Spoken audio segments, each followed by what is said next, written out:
Welcome to the Tuesday edition of Juan's World, and I know I promised a recipe on Friday, but over the weekend I've been doing nothing but leftovers, so not really much to do, although I could in theory do a leftovers show, and I might at some point, but my leftovers were not terribly interesting, so I'll wait until Friday. I'll give you a recipe on Friday, I think. I went to my favorite Australian supermarket chain called Super Duper on Sunday and bought, turns out, $65 worth of stuff, things that I can't get anywhere else in Cambodia, including bagels, as it happens. They have bagels, and not really, a big fan of bagels, but bagels and lox, that is smoked salmon, are wonderful. So today I got some smoked salmon. I've got some cream cheese.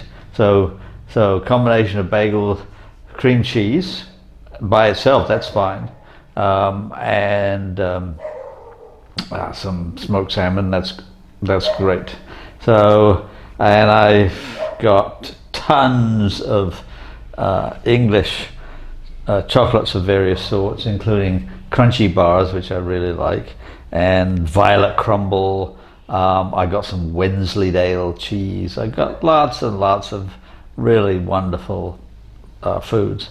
So maybe by Friday I'll have that all sorted out. But today I thought I'd talk about the English language, and particularly how people get pedantic about certain usage, and also how people get pretentious about the language they use. And I'm going to start with plurals, I think, and we'll work from there. So let's get started.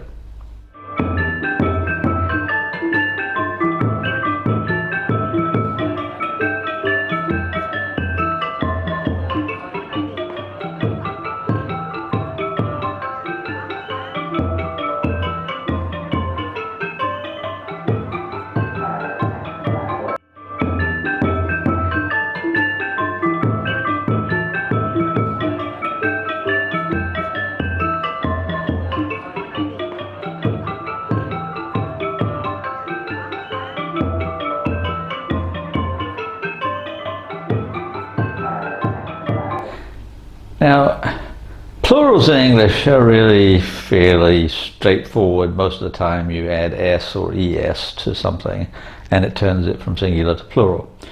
And English is, English I wouldn't say, let's say Indo-European languages in general have a tendency to have plurals, whereas a lot of languages in the world don't.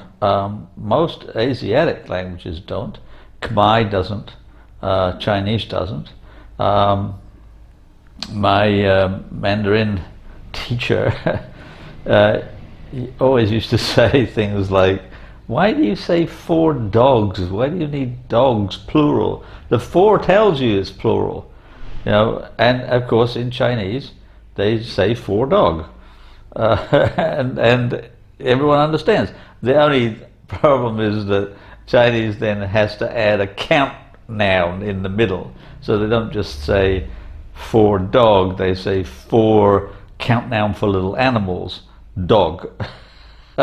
Or 4 count noun for bottles, Coca-Cola. Or 4 count noun for people. So they will say Sangaren, that means 4 people, and so on. So, languages are funny that way, but the thing about English that's really odd when it comes to plurals is not what we would think of as native terms, like dog, dogs, cat, cats. Some words just don't have a plural. Fish is an odd one. You can use fish as a plural, and sheep you can use as a plural. Or some of them take very old-fashioned plurals, like ox. Plural of ox is oxen, and it's not big. It's not because en is some kind of old-fashioned plural. It's because it's an old-fashioned dual. English used to have singular, dual, plural. So en was the plural, was the dual for something that comes in twos. So shoes, for example, the dual of shoe is shoen. The plural of eye is iron, and the plural of ox is oxen, because oxen come in pairs. They plow in pairs. So there are some oddities of that sort. But where it gets really strange is when English imports words from other languages and then has sometimes trouble with the plural, or doesn't recognize the plural. Like a very common case is the Italian word for a sandwich, which is panino, singular, panini, plural. But when it got brought into English, they used the plural as singular and then added s if they needed a plural. So you have one panini and two paninis, which is nonsense. I mean, because panini is a plural, and graffiti is a plural, spaghetti is a plural. In Italian, they don't ever say spaghetto or macarono because you always have many of them. You know, you have a plate of spaghetti. You know, it's like plate of threads. You know, or just as you would say in English, noodles. You know, one noodle, a plate of noodles. So how panini got translated into English as a singular, I don't know, but it's very odd. But where I'm headed here is not so much mistakes that people make, but the pretensions that people who like to think of themselves and appear educated do things that are wrong. And one of the clear cases is the use of Latin words that end in us, which is second declension in Latin. So the nominative plural of us is e, or that is the letter I. You know, so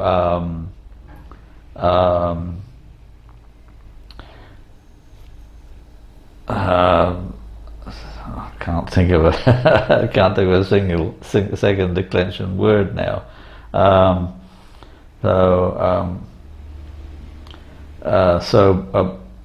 Probus and probi, for example. Well, some Latin words maintain their Latin plural in English. So fungus, for example, is a Latin word. So fungi, or might be fungi. That's an interesting one. I'll get to that in a second, but let's just say fungi for a minute. Okay, that's relatively acceptable, and because funguses is kind of a mouthful. Focus, interesting. Now, what's the plural?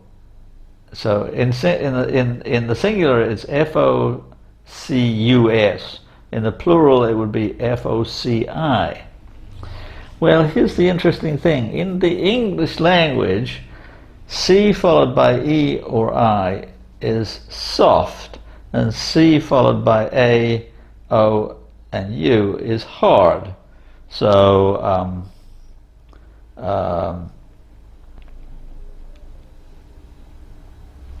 I really should make a script here. So,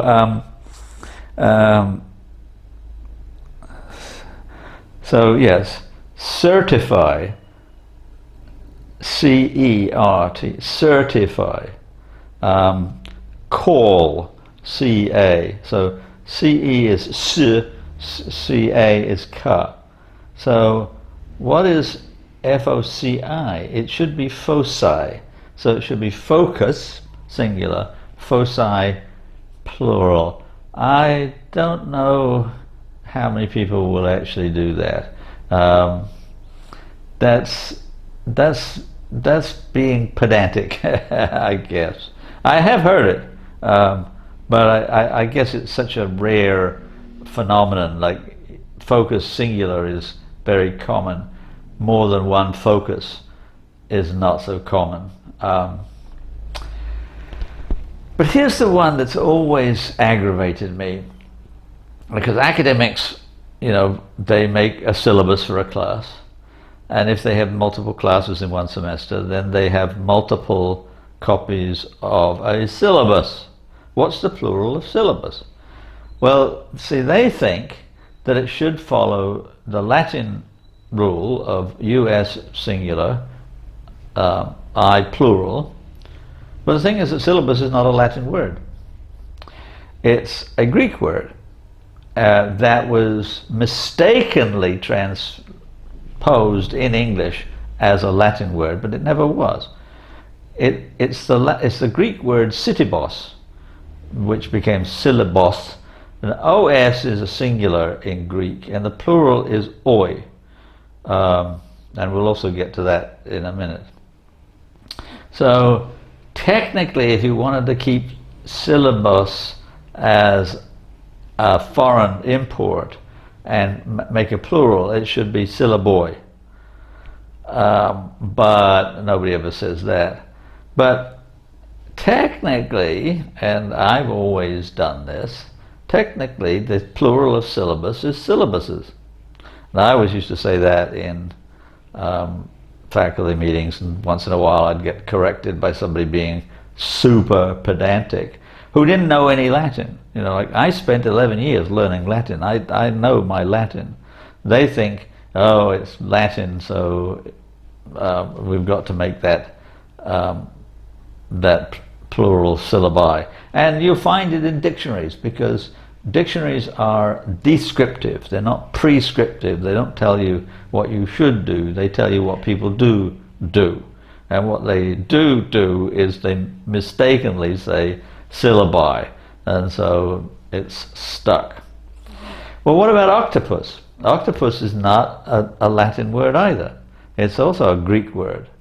The pus means foot, so octo means 8 and pus means foot. 8 feet. So the plural, if you're going to be Greek, should be octopodi. And that's actually in the dictionary.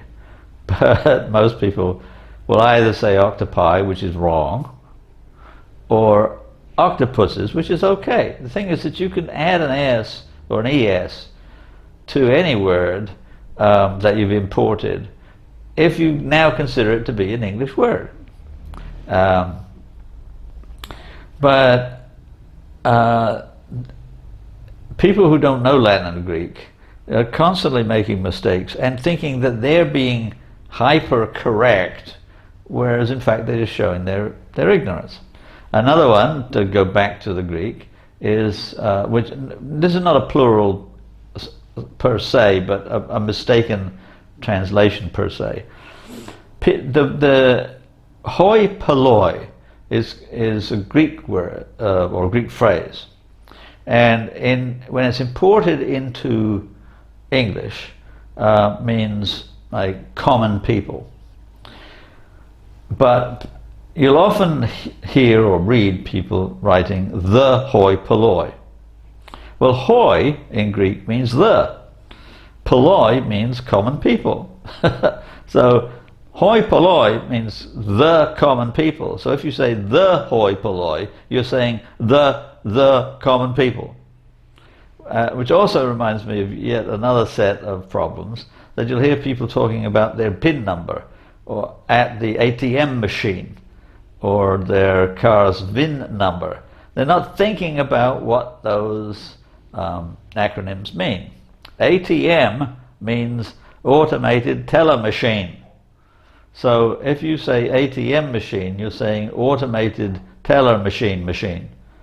And PIN is personal identification number. So if you say PIN number, you're saying personal identification number, or vehicle identification number, right?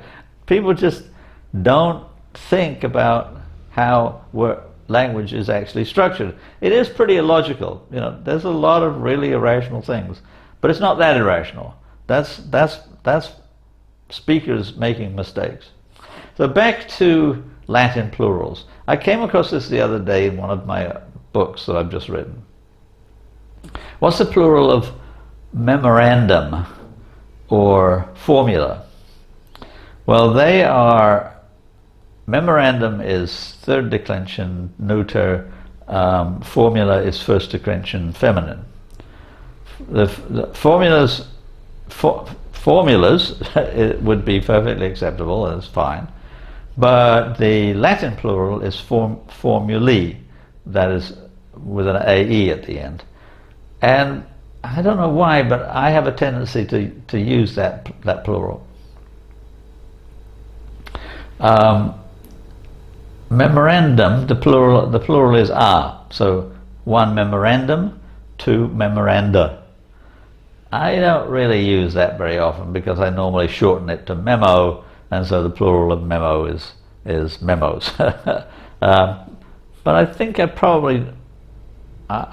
may use memoranda if I ever want to use the long form.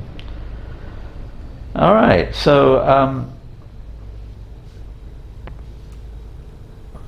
what about media? Now there's a tough one. We're always hearing about social media is doing this. Media is plural. That it's also like memorandum, it's a third declension neuter word, so media is the plural of medium. Like television is one medium, radio is another medium, the internet is another medium, so altogether they are media. So you can say the media are blah blah blah.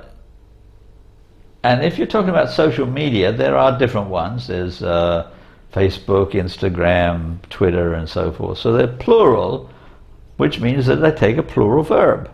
But most people will give them a singular verb when that kind of grates on me a little bit. And if we extend a little bit, one of the phrases that for a long time has really aggravated me is begs the question. Somebody or other, I don't know when, decided that they were going to say begs the question, where beg seems to be like really asking strongly. So this begs the question, you know, why are people always stupid about this? Well, this is a fundamental mistake because begging the question is a logical fallacy. It's a logical fallacy of embedding your conclusions in your premises, so that you say, if this is true, then this is true, and the conclusion is already loaded into the premise to begin with. That's begging the question.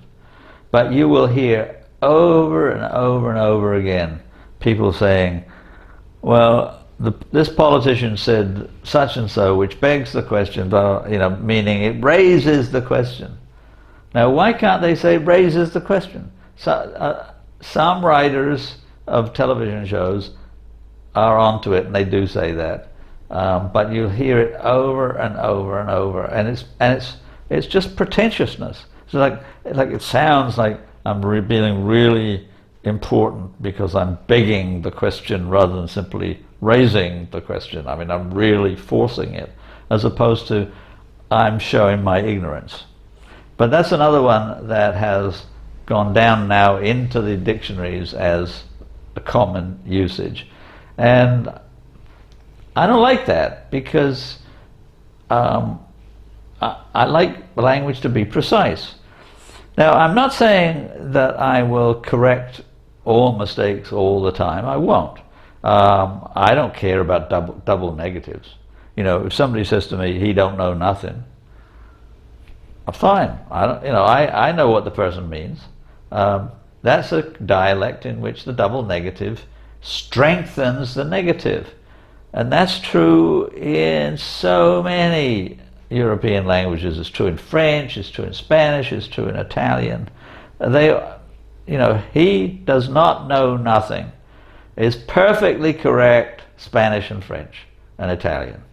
That's how they use negatives. Like they put a negative at the beginning of the verb, and then they put some kind of negative particle at the end of the verb to describe whether you're talking about nobody, nothing, never. Like he doesn't never, perfectly correct Spanish. It's just English that's hung up on this double negative because they've mistaken language for mathematics. Like in algebra or in arithmetic in general, a negative plus a negative is a positive. And so, -1 minus 3, or no, that's better, like minus 3. Minus 3 is plus 3, because you're, like, if you're minusing a debt, like I'm going to take away your debt of $3, that means I'm going to add $3, right? But that's mathematics, it's not language. Language is not mathematical. So getting hung up on it is really pretentious. Yet again, I don't correct a lot of grammar. I do with my English languages in language lessons in foreign countries, because I'm trying to teach correct standard English.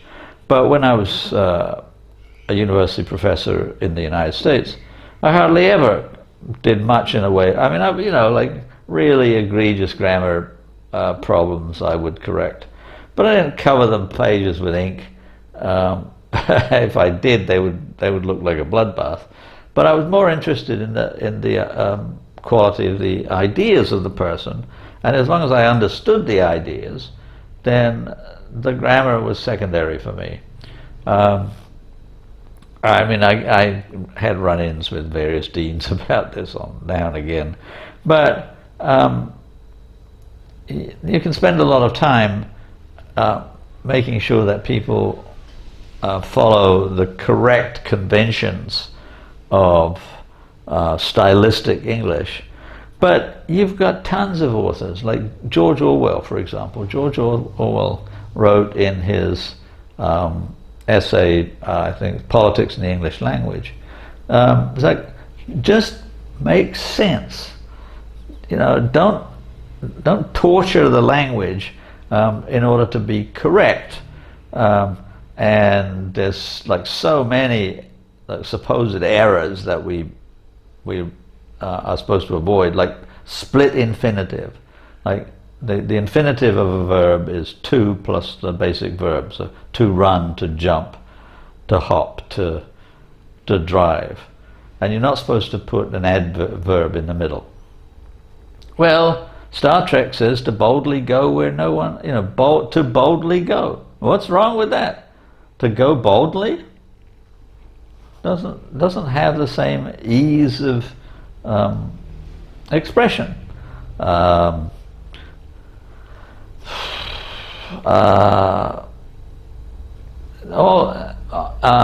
putting a preposition at the end of a sentence, which Winston Churchill is supposedly famous for saying, this is a condition up with which I will not put. He didn't actually say that, but that's supposedly the correct way of speaking. But putting a preposition at the end of a sentence is fine. Starting a sentence with and. Right? Well, you'd have to chuck out half the Bible if you didn't start sentences with and. But that's only because in Hebrew, starting a sentence with wa, which is the word for and, is very common. And so when you read a passage in the Bible, it'll say something like, and so it came to pass that. Right? And we're fine with that. I mean, I don't use conjunctions at the beginning of sentences very often. I was told at one point that you can't start a sentence with however. By one of my English teachers, that you have to put however in the middle. So, like, however, he didn't like the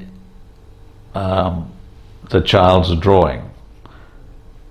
Well, you're supposed to say, he did not, however, like the child's drawing. Well, it's ugly. However, he didn't like the child's drawing. It sounds fine. Like you must follow the rules that are more like Fowler's English usage, which is a great book, which I used to own a copy of and would dip into all the time because of his majestic pronouncements. Or George Orwell, and not E.B. White. Like E.B. White tells you must never use the word very. Don't say very hot. Find an adjective that is a combination of very and hot. So say, it was very hot yesterday. You can say, it was tropical yesterday, or it was boiling yesterday, it was torrid yesterday. Like, find another word. Well, that can be overdone. Like, sometimes very is fine. When I was growing up, my primary school teachers would always cross out a lot. And nice was another one. They didn't like nice. The cake was really nice. I liked it a lot. They'd cross it out. The cake was tasty. I adored it. All of that gets kind of stilted. There's this thing in U.S. journalism that you should never repeat a person's name or the place or a place name in a piece. You should find another way to say the same thing. So say, George Orwell wrote a great many books. The English author was famous for. It was like, it just ends up being stilted. Especially if you're taking something like England, and you say, George Orwell lived most of his life in England, but this author spent some of his time away from the European country. I'm just making this up, but like they try to find alternative ways of saying the same thing when it comes to proper nouns. It's just ridiculous. You can use he if you want to, which they abhor, or you can just repeat the name. Why not? What's wrong? It makes things clear, right? So avoid being pretentious. Avoid thinking that you know more than you do when it comes to Latin and Greek or foreign languages or whatever. And don't write in abominable ways. Write simple prose that people understand. Be kind to your reader. Be kind to me as well. That is, take the time to tell your friends about my videos, to like, to subscribe, and on Friday maybe I'll come back with a recipe. I'm not promising, but have a wonderful week. Take care.